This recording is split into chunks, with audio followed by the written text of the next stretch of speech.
बाड़मेर की पहली महिला एनसीसी लेफ्टिनेंट बनी, ट्रेनिंग पूरी कर लौटी तो ससुर को सैल्यूट किया, बोली अब जिले की बच्चियों को बढ़ाऊंगी आगे। नमस्कार, आप देख रहे हैं आरएल न्यूज और मैं हूं आपके साथ अंजना। आइए बढ़ते हैं आज की बड़ी और खास खबरों की ओर।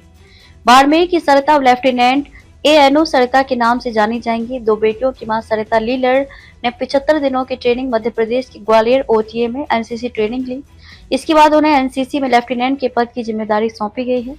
ट्रेनिंग के दौरान बेटियों से दूर रहना पड़ा, बच्चों की याद में कई बार रोई भी, लेकिन जब ट्रेनिंग पूरी कर लौटी तो सबसे पहले ससुर को सैल्यूट किया। अब मेरा उद्देश्य गवर्नमेंट कॉलेज समेत पूरे बाड़मेर की बच्चियों को एनसीसी में आगे बढ़ाने का है, जिससे उनमें देश सेवा और देश प्रेम के साथ अनुशासन आ सके और वे करियर में आगे बढ़े। दरअसल सरिता गर्ल्स कॉलेज में असिस्टेंट प्रोफेसर हैं, लेकिन ट्रेनिंग के बाद अब बाड़मेर की पहली महिला असिस्टेंट एनसीसी ऑफिसर भी बन गई हैं। असिस्टेंट प्रोफेसर बनने के 1 साल बाद मिली एनसीसी की जिम्मेदारी। सरिता लीलर ने बताया कि मैंने 2019 में बाड़मेर गर्ल्स कॉलेज में असिस्टेंट प्रोफेसर बनी थी। साल 2020 में कॉलेज में एनसीसी की विंग शुरू हुई, संयोग से उसका चार्ज मुझे मिल गया। एनसीसी में गर्ल्स का जुनून मैंने देखा, तब मुझे लगा बच्चे कहीं ना कहीं कुछ मिस कर रहे थे, क्योंकि मेरी ट्रेनिंग नहीं हो रखी थी। तब मुझे लगा कि मुझे जाना चाहिए। समय बीता, तब मेरे कैडेट्स अपने दम पर आगे बढ़ते गए। अगर असिस्टेंट प्रोफेसर नहीं बनती तो मैं यहाँ नहीं पहुंच पाती। जॉइन करते ही गर्ल्स कॉलेज में खुली एनसीसी विंग। सरिता का पीहर कोलू गांव है। पापा की जॉब लगी तो वे जोधपुर शिफ्ट हो गए।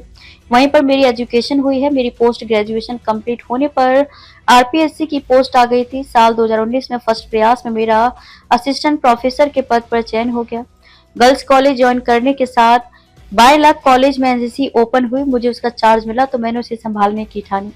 पहले इंटरव्यू में जा नहीं पाई, दूसरे में फिर सिलेक्शन हुआ। साल 2020 में गर्ल्स कॉलेज में मैंने एनसीसी संभाली थी। 2 बार मैंने इंटरव्यू दिए, लेकिन फर्स्ट सिलेक्शन होने पर विशेष परिस्थितियों में जा नहीं पाई। लेकिन दूसरा इंटरव्यू सितंबर 2024 में दिया था, तब दूसरी बार सिलेक्शन हो गया।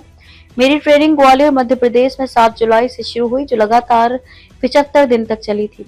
सरिता बोली आर्मी ट्रेनिंग का हिस्सा है। सरिता ने कहा कि एक तरीके से आर्मी ट्रेनिंग का हिस्सा है।